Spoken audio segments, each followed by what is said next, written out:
In this lesson, we'll work with the SQL delete statement to remove records from our database. We can see an example of the end result here in our web browser. All the records in the database are outputted using a select statement. We've outputted all the columns in the users table except for date. So we have ID, first name, last name, and email. Notice that all the records are organized into a table. Next to each record, we have a delete button. When the delete button is pressed, I'm going to click the delete button for the record with ID 8. So before I do, in the users table, we can see that's this record over here, the third one, with the name Jane Mill. So when I press the delete button here, I get a success message saying the record was deleted successfully, and we can confirm that the record is no longer there when I press the refresh button. We can see that that record has been deleted from the database. And so that's the purpose of this lesson. So to begin, create a file and save it in your PHP lessons folder. Save the file as delete.php. Now we'll go through the delete.php script so you can see how it works. First, we create our database connection. Next, we create an SQL select statement to select the ID, first name, last name, and email from the users table.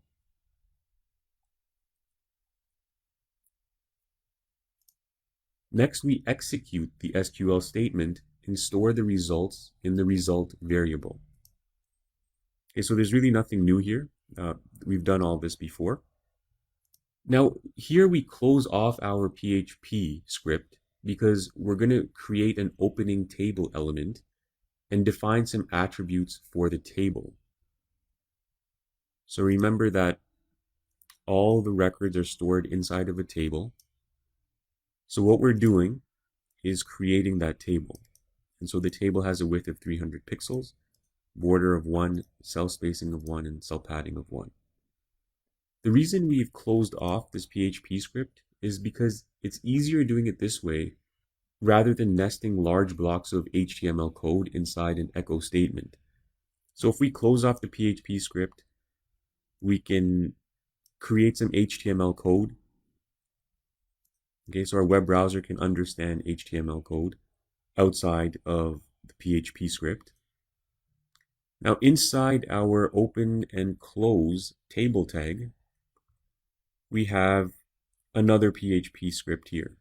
Now this script states if the number of rows inside the table is greater than 0, then fetch each row.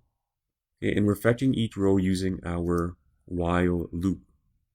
So we've closed off this script now as well because we're going back to HTML. This block of HTML code creates a table row with 3 columns for each record. And remember, it's inside the while loop, so this table row with 3 columns is going to be created for each record, and it's going to keep looping until there are no more records left in the database. Okay, so this block of code pertains to a single row with 3 columns, and then that just keeps looping over and over until the end. The values of each record are then stored in the table cells corresponding to their label. So the labels are ID, first name, last name, and email. And we can see inside the second column of each row, we have the ID, which comes from the ID row inside our users table. So it's an echo statement, and it just outputs the ID number. Now in the third column, we have a delete button. And the delete button contains a link to a file called deluser.php. A variable called ID is also passed along in the URL, and this variable contains the ID number of each record.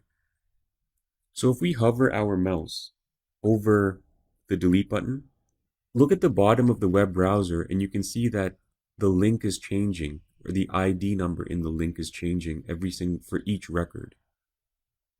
Okay, and that you're going to see the importance of that in just a second. Okay, and the remaining parts of this HTML code are just outputting each value inside the user's table. So first name, last name, and email. So back to the delete button. When we click the delete button, we pass along a variable ID to this page. Okay, so this is a new PHP page. It's called deluser.php. So if you're following along here, you'll need to create this file as well. And the file starts with a database connection. Next, we have a variable called ID, and this variable stores the value of the ID we passed along in the URL when the delete button was clicked. So look, when I click the delete button here, look at our URL.